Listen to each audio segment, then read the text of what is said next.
तो मंदिर के बारे में थोड़ा दो शब्द बताएंगे पंडित जी आप लोगों को, तो आप लोग ध्यान से सुनना। तो बताओ परमात्मा एक प्रेम का प्यासा होता है। हाँ, वो हमसे सिर्फ प्रेम मांगते हैं। बस सबरी के जूठे बेरों में और कुछ नहीं था प्रेम के सिवा। उसी तरह वो कहते हैं तुम सांसारिक सारा कर्म करो, घर करो, गृहस्थी करो। जिस तरह एक उदाहरण, एक माँ 2-3 महीने के बच्चे को घर में छोड़ के बाहर जाती है और वो वहाँ कार्य तो करती है, लेकिन उसका मनन चिंतन घर में अपने छोटे बच्चे में होता है। उसी तरह भगवान भी कहते हैं कि तुम संसार का सारा कार्य करो, लेकिन अंतर आत्मा से, मन से मेरा मनन चिंतन करो। अंत में तुम जब शरीर का त्याग करोगे तब तुमको मेरी प्राप्ति होगी। तुम दोबारा यमराज के हाथों या दोबारा शरीर के जन्म मरण के चक्कर से छूट जाओगे।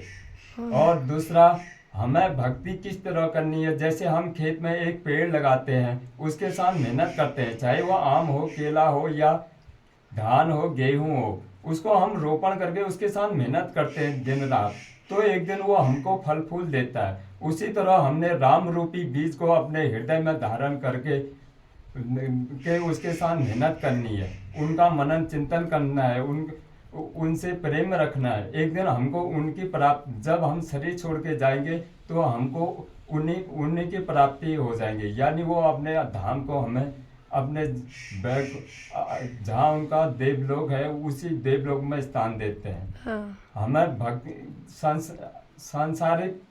संसार में रहते हुए परमात्मा का मनन चिंतन होना चाहिए। भगवान ये नहीं कहते कि तुम गृहस्थ छोड़ दो।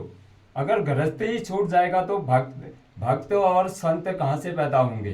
गृहस्थ चलाना भी भगवान के लिए बहुत बड़ा कार्य होता है। गृहस्थ में रहते हुए वो ये कहते हैं कि तुम सांसारिक गृहस्थ चलाओ, लेकिन मनन चिंतन मेरा करो। अगर तुम्हारे पास टाइम नहीं है भजन करने के लिए, तुम खाली मन से मेरा नाम ले लो, दिन में 2, 4, 10, 50 बार जितना हो सकता है, तो धीरे धीरे आपको भगवान अपनी ओर खींचने लगेंगे।